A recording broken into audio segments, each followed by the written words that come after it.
ไรเดอร์ไทยน้ำใจงามทุกคนฝรั่งยืนซื่นสมพวกเข้าเหล่านี้การมีน้ำใจทุกคนถ้าจะพูดถึงคนไทยเพราะพิมพ์ก็ทำคลิปมาเยอะมากนะทุกคนและล่าสุดก็ไปเจอคลิปของพี่ๆไรเดอร์นะที่ว่าเข้าขับรถรับส่งบ่ว่าจะเป็นส่งคนส่งอาหารทุกอย่างเลยนะนี่ก็อาจจะเป็นอีกตึมอ่า หลายๆคลิปที่จะทำให้ชาวต่างชาติทุกคนถึงกับยกมือขอบคุณนะยกมือกราบขอบคุณ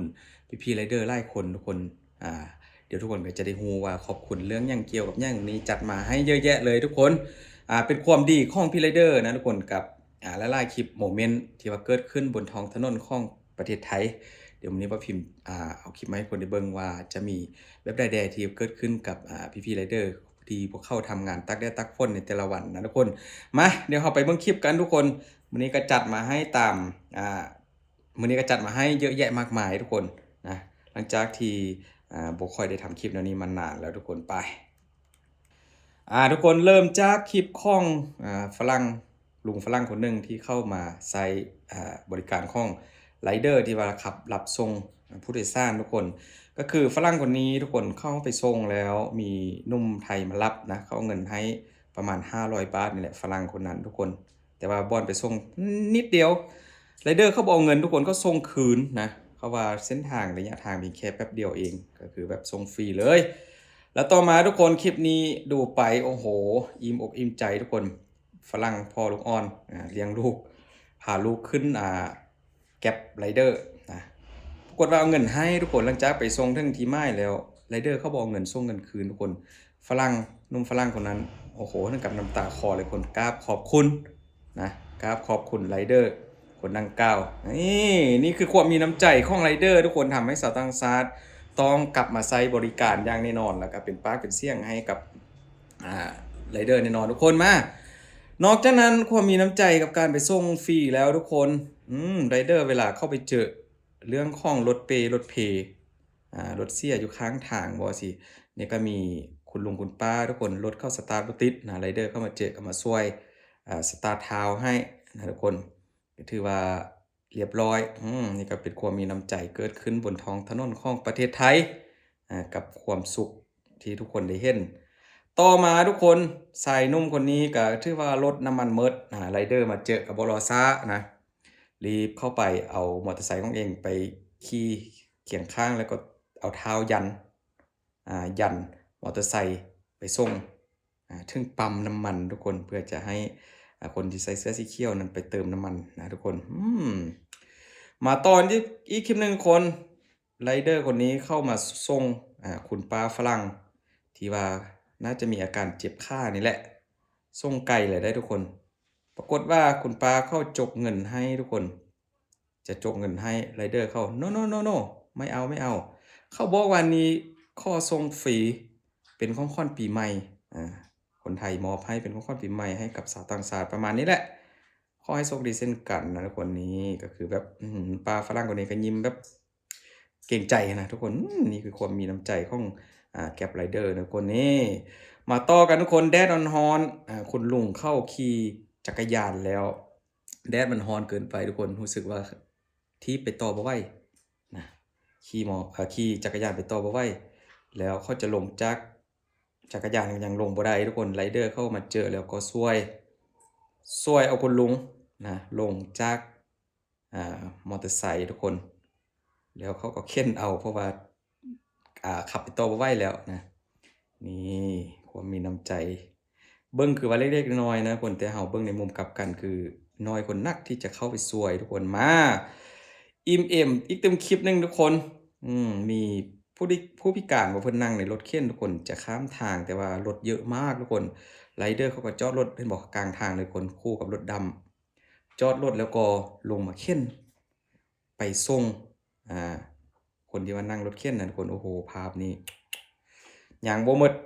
เพียงเท่านี้ทุกคนมีคุณป้าจะข้ามถนนก็ข้ามบ่ได้อยู่เมืองไทยรถเยอะมากนะไรเดอร์เขาก็บ่รอช้าอีกแล้วพาคุณป้าพร้อมกับน่าจะเป็นรถเข็นของค่ายสักอย่างแหละข้ามถนนไปอีกตึมฝั่งหนึ่งทุกคนไปส่งทั้งทีทั้งฟุตบาทเลยอย่างปลอดภัยกันนี่ บ่าวพิมพ์เชื่อว่าคนใดที่ว่าไปเห็นนอกจากต่างชาติแล้วนะคนไทยได้เห็นกันเองก็คงจะแบบอมยิ้มนะทุกคนมีความสุขนี่คือน้ำใจที่ว่าเกิดขึ้นในระหว่างที่หลายคนก็อาจจะอยู่ในสภาพของรถติดแดมาเห็นแบบนี้ก็มีความสุขทุกคนหนุ่มน้อยคนนี้น่าจะแม่นโซ่รถจักรยานหลุดนี่แหละทุกคนไรเดอร์เข้ามาส่งอาหารแล้วบังเอิญมาเจอนะก็แวะช่วยเอาโซ่แป่งโซ่ให้กับน้องดังกล่าวแล้วก็ขี่ไปต่อ ทั้งซวยทั้งคนไทยทั้งจ้างชามาทุกคนคลิปนี้คนตอบแทนดีมากไรเดอร์เขาเก็บตังค์ของหนุ่มฝรั่งคนนี้ได้ทุกคนฝรั่งคนนั้นกับบรอซานะไรเดอร์เข้ามาส่งคืนหนุ่มฝรั่งก็จกเงินให้ทุกคนเยอะมากนะไล่ใบกันเลยแต่บุ้งว่าใบเท่าไหร่หนุ่มไรเดอร์เขาก็ยิ้มบ่หุบเลยเขาบอกคิดว่าการทำความดีของเขาจะได้รับผลตอบแทนเยอะขนาดนี้ทุกคนเยอะจริงๆนะไล่ใบเลยบุ้งว่าเป็นใบเท่าหรือบ่คือที่สุดแล้วทุกคนกับการสร้างความดีทำความดีเห็นผลในศาสตร์นี้จริงๆมาต่อกันอยู่ที่ถนนที่ว่าเต็มไปด้วยรถทุกคนแต่ว่ารถบัสรถเมล์นี่มันเพทุกคนสังเกตจากท้ายรถเมล์นะทุกคนไรเดอร์หลายคนเลยที่ว่าก็ซวยมาเข็นมายุรถเมล์เพื่อจะดันออกไปจากจุดที่ว่ามีการจอดเสียอยู่กลางถนนกลางทางนะทุกคนโอ้โห ภาพหลายภาพมันบอกความรู้สึกแบบได้หลากหลายอ่ะนอกจากนั้นยังบ่พอทุกคนไรเดอร์ก็เข้าอย่างใดครับน้ำใจจากรถเมล์กี้ก็ช่วยยูรถแล้วมื้อนี้ก็รถเมล์เขาก็มอบเครื่องดื่มเย็นๆให้กับไรเดอร์ทุกคนยังบ่พอได้มอบให้กับผู้โดยสารอีกที่ว่านั่งมากับไรเดอร์เจ้าของรถเมล์คันนี้ก็เข้ากับแบบน้ำใจงามแฮงทุกคนนี่มาเจอคนที่2ก็เอาให้อีกอ่ามอบเครื่องดื่มชูกำลังให้ทุกคนแต่ละภาพนี่ก็กำลังเป็นไวรัลแฮงทุกคนหนุ่มไรเดอร์มาเจอคนน่าจะเป็นพิการทางสายตานี่แหละเพิ่นข้ามทางบ่ได้ก็มาจอดรถแล้วก็วิ่งลงไปพาข้ามทางนะทุกคนแต่ว่ามอเตอร์ไซค์จอดปะหันก็มีคนมาดูแลให้นะคนผู้หญิงคนเมื่อกี้เลยหลายภาพหลายความรู้สึกและสุดท้ายคลิปความมาตอบแทนไรเดอร์กันตึ้มคลิปหนึงทุกคน ดูว่าคนขับรถคันนี้มอบเครื่องดื่มให้แล้วไรเดอร์เขาจะทำอะไรต่อทุกคน เขาก็บ่รอช้าทุกคนเปิดกระเป๋าอยู่ท้ายรถมอเตอร์ไซค์ของตัวเอง มอบเครื่องดื่มให้คืนเย็นๆทั้งนั้นทุกคนหนุ่มคนนี้ก็บ่ยังบ่พอจกออกมาอีกเอาให้อีกทุกคนไรเดอร์ก็บ่ยอมจกเอามาให้อีกทุกคนแลกกันไปแลกกันมา ก็ถือว่างงๆกันไปนะคนยังบ่พอเอาให้อีก นี่ยังบ่พอทุกคนเลือกมาเอาให้อีก เขาบอกว่าพอแล้วพอแล้วก็คือว่านี่แหละทุกคนนะความดีของGrab คนขับ Grab หรือว่าไรเดอร์อยู่ที่เมืองไทยทำความดีก็ได้เห็นซานี้จริงๆทุกคนนะมีคนพร้อมที่ว่าจะช่วย แล้วก็พร้อมที่จะให้กำลังใจนะกับคลิปดีๆที่บ่าวพิมพ์เอามาตอนมาฝากนี้ทุกคนชาวต่างชาติเขาก็ปลื้มใจแฮงเพราะว่ามีหลายคลิปเลยที่ว่าไรเดอร์เข้าไปส่งฟรีโดยที่บ่ได้คิดตังค์นะให้กับนักท่องเที่ยวชาวต่างชาติที่ว่าเข้ามาเที่ยวมาพักผ่อนที่ประเทศไทยทุกคนพร้อมกับไรเดอร์ได้รับผลตอบแทนหรือว่าการตอบ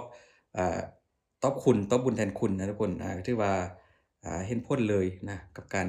ช่วยคืนของคนไทยโดยกันมอบให้กับไรเดอร์หลายๆคนทุกคน